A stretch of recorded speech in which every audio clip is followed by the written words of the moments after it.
दोबारा से जल्दी जल्दी बता देता हूँ। तो मैंने मोमेंट का चैप्टर स्टार्ट किया था और मैंने ये बता दिया था कि मोमेंट होता क्या है। तो मोमेंट में मैंने ये कहा था कि मोमेंट में अगर मेरे पास ये नट है और आपने इस पे कोई स्पैनर लगाया, तो अगर आप यहाँ से इस पे फोर्स लगाते हैं 10 न्यूटन परपेंडिकुलर ऐड कर रही है, तो ये डिस्टेंस अगर 1 मीटर है, तो इस केस में मोमेंट प्रोड्यूस होगा कितना, 10 × 1, and the answer was 10 newton metre. अच्छा, सेकेंडली मैंने आपसे ये कहा था कि अगर आपके पास कोई फोर्स है और आपने नट नट पे फोर्स लगाई, वो फोर्स आपने परपेंडिकुलर नहीं लगाई बल्कि एंगुलर लगा दी, यानी कि 10 न्यूटन की फोर्स है मगर ये एक एंगल पे एक्ट कर रही है, सपोज 60 डिग्रीज पे, ठीक है। तो अब यहाँ पे एक फोर्स आ रही थी एफ साइन थीटा या साइन 60, और एक फोर्स यहाँ पे आ रही थी एफ कॉस 60। तो हमने इस केस में मोमेंट निकाला था, कितना आया था मेरे पास, मोमेंट कितना आया था इसमें, एफ डी साइन थीटा में कितना आया था, 10 × 1 × साइन 60। तो आई थिंक दिस वॉज कितना आया था बेटा, ये 10 × 1 × sine 60, I think it was 8.7। देखें इतना ही आया था।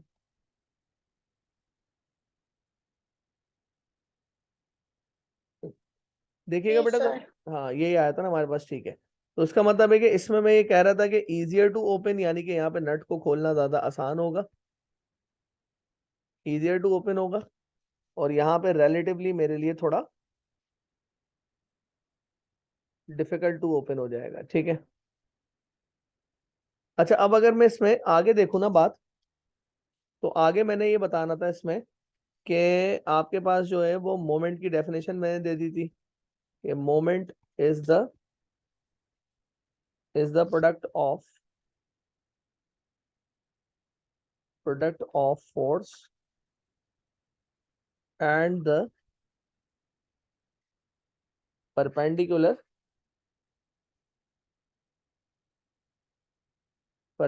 Distance between force and pivot.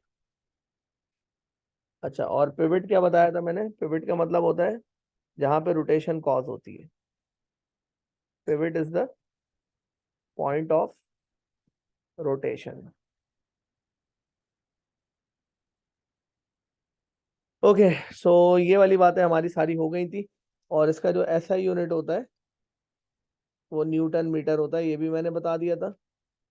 और ये घूमेगा कैसे, ये क्लॉकवाइज घूमेगा, ये भी मैंने आप लोगों से बात कर ली थी। अच्छा, अब एक बड़ा इंपॉर्टेंट कॉन्सेप्ट है इसका। देखिए, अगर मेरे पास ये नट है, मैं एक ही एग्जाम्पल कैरी करूंगा और इसी से सब कुछ समझाऊंगा। अच्छा, अब देखिए मेरे पास अगर ये नट है, तो अब मैंने इस पे फोर्स लगाई थी एंगल पे ना, सर्टेन एंगल पे, and that force was angled at 60 degrees. देखिए, अभी जो ना, अगर मैं फोर्स को रेजोल्यूट ना करूं, मतलब मैंने फोर्स को रेजोल्यूट किया था ना इससे पहले, अगर मैं फोर्स को रेजोल्यूट नहीं करता, मिसाल के तौर पे अगर मैं कहता हूं कि भाई मैं फोर्स को रेजोल्यूट नहीं करना चाहता, मतलब फोर्स को मैं एज इट इज रखना चाह रहा हूँ 10 न्यूटन, ठीक है। तो अब मैं क्या करूंगा, अब मैं फोर्स के साथ परपेंडिकुलर डिस्टेंस फाइंड करूंगा। तो इसके लिए मुझे क्या करना पड़ेगा, मुझे फोर्स को थोड़ा सा स्ट्रेच किया मैंने, और यहां से एक ये परपेंडिकुलर डिस्टेंस निकाला इसका, ये परपेंडिकुलर डिस्टेंस है। तो ये परपेंडिकुलर डिस्टेंस है फोर्स के साथ, ये वाला डिस्टेंस परपेंडिकुलर है, यानी कि this distance is perpendicular with the force. ये वाला डिस्टेंस जो है वो परपेंडिकुलर है विद द फोर्स, ये वाला डिस्टेंस जो है वो परपेंडिकुलर है विद द फोर्स। तो हम ये एंगल एक्चुअली इसका निकाल सकते हैं।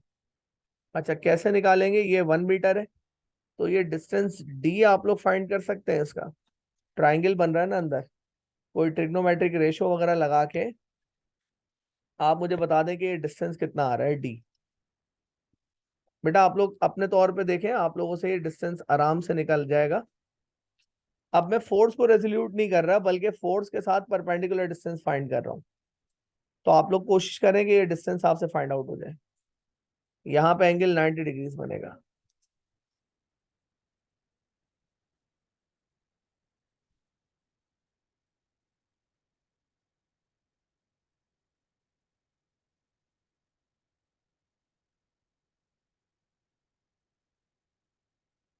देखें ये डिस्टेंस आप किसी ट्रिग्नोमेट्रिक रेशो से निकाल सकते हैं, उठा के 9.94 5.54 कैसे निकाला? 9.94 9.94। थोड़ा सा पाइथागोरस थ्योरम। पैथागोरस थ्योरम से। देखें पैथागोरस थ्योरम तो उस वक्त लगेगा जब आपको दो साइडें पता हो।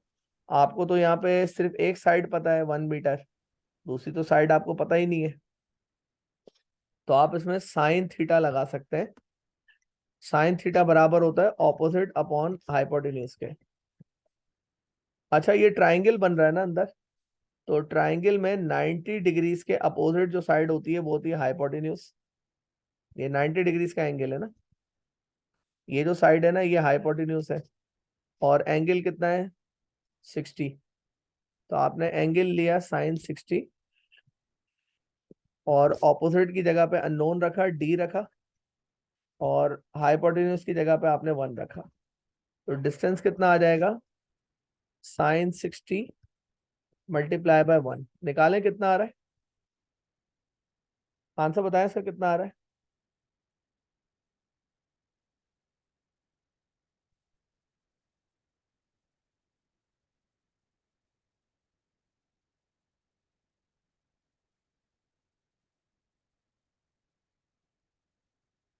कितना आ रहा है? Sign 60 into 1।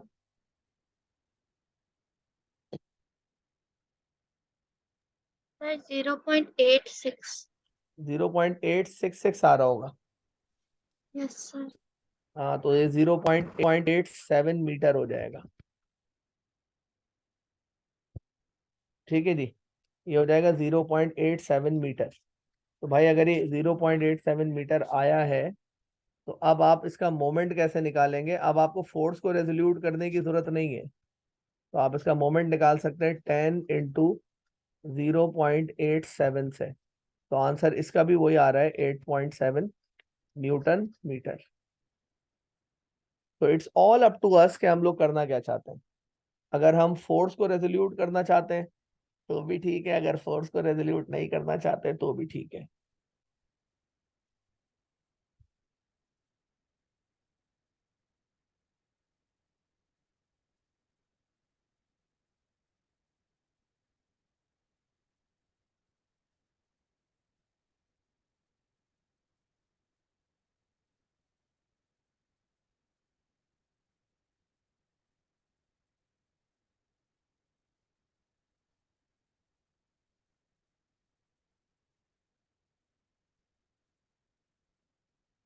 ठीक है जी, तो आंसर आ गया इसका 8.7 newton metre.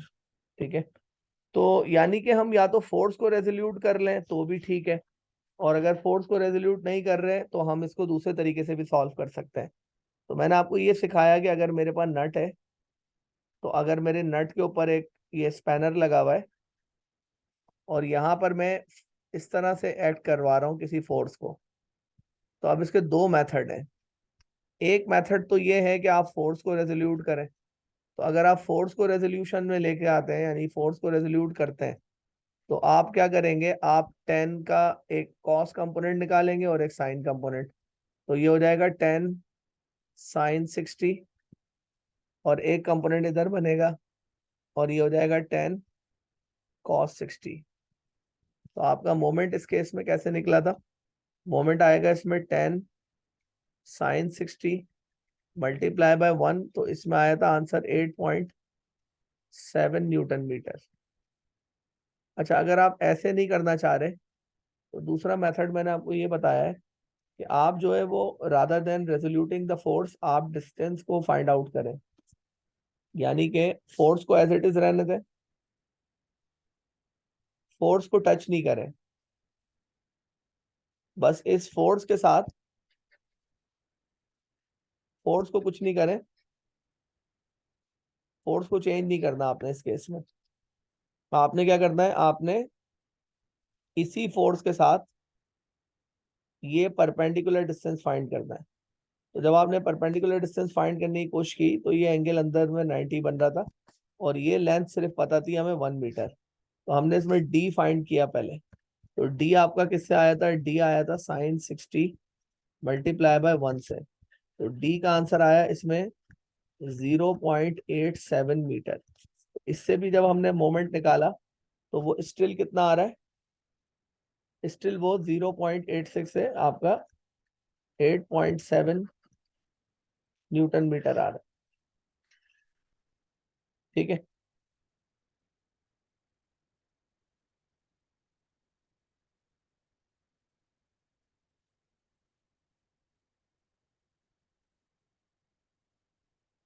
Eight seven metre था और मोमेंट इसका आ गया कितना, 8.7 न्यूटन मीटर। अच्छा बेटा, ये जरा यहाँ तक मुझे लॉक करें बात को, ये बात आपको समझ आई? जरा बताइएगा, जरा जल्दी जल्दी बताइएगा मुझे। जी आयशा, शानजे, आहिल, उमैमा, जल्दी जल्दी बताएं बेटा। अनुषा, आप लोगों को ये बात समझ आई? पहले तो ये बताएं।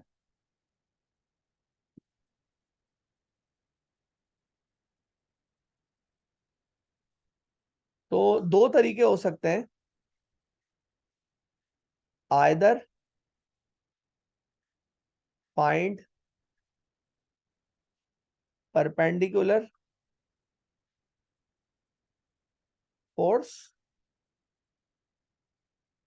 और फाइंड परपेंडिकुलर डिस्टेंस।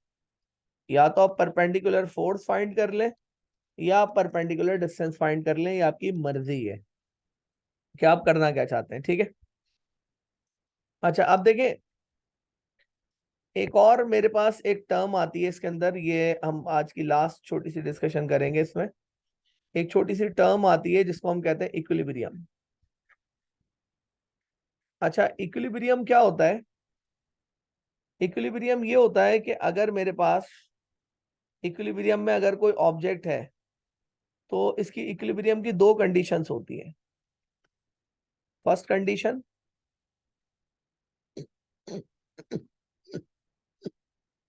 और सेकंड कंडीशन, दो कंडीशंस होती हैं इसकी। अच्छा, इक्विलिब्रियम का मतलब क्या होता है? इक्विलिब्रियम का मतलब ये होता है कि ऑब्जेक्ट, या तो अगर कोई ऑब्जेक्ट रेस्ट में है, ऑब्जेक्ट रेस्टिंग, और अगर कोई ऑब्जेक्ट इक्विलिब्रियम में कहलाएगा तो या तो वो रेस्ट कर रहा होगा और मूविंग विथ कांस्टेंट वेलोसिटी। अच्छा, अब उसकी दो कंडीशंस हैं। एक तो होती है resultant resultant force is equal to 0, और दूसरी कंडीशन होती है इसकी resultant moment is equal to 0। ठीक है, ये दो कंडीशन होती है इक्विलिब्रियम की, या तो आपकी रिजल्टेंट फोर्स 0 या एक साथ जो है वो आपके पास रिजल्टेंट मोमेंट भी 0। अच्छा, अब हम चेक करते हैं कि क्या, मैंने एक रॉड आपको दी है यहाँ पे, ये एक रॉड है,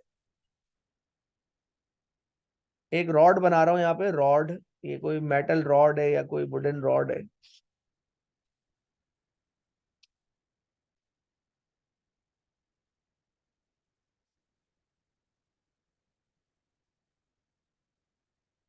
ठीक है, ये वुडन रॉड है कोई। अच्छा, अब इसके ऊपर एक फोर्स यहाँ ऐड कर रही है 10 न्यूटन, एक फोर्स इस पे यहाँ ऐड कर रही है 5 न्यूटन, और एक फोर्स इस पे यहाँ ऐड कर रही है 5 न्यूटन, और ए से लेके बी तक का डिस्टेंस है 2 मीटर, और बी से लेके सी तक का डिस्टेंस है 2 मीटर। अच्छा, क्या ये रॉड इक्विलिब्रियम में, हम ये चेक करेंगे।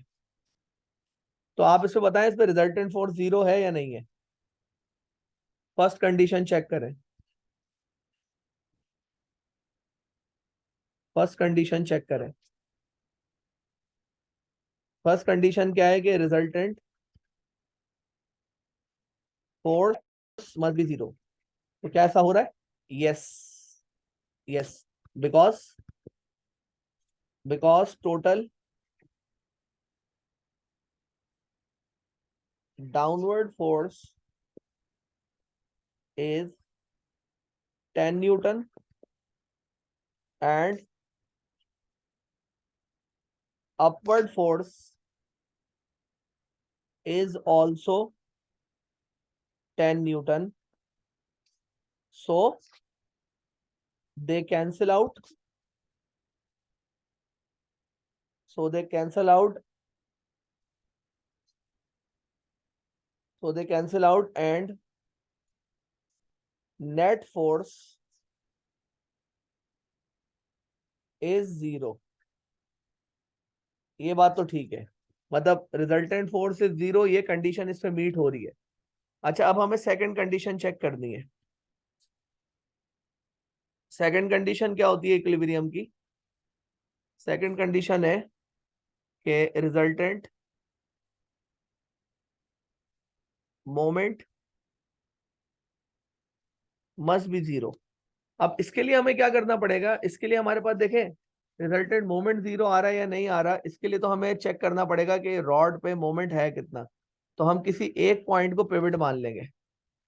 Let's consider any point as a pivot. Suppose मैंने ए पॉइंट को पिवट मान लिया। तो अब आप याद रखिएगा इस पॉइंट पे जो फोर्स ऐड कर रही है वो 5 न्यूटन थी, उसका कोई मोमेंट ही नहीं होगा, क्योंकि 5 न्यूटन की फोर्स तो पिवट पे ही आ गई ना, इसका तो परपेंडिकुलर डिस्टेंस ही नहीं है। तो फोर्स जो पिवट पे ऐड कर रही है उसको इग्नोर कर देंगे। तो हम ये कह सकते हैं कि फॉर मोमेंट कैलकुलेशन,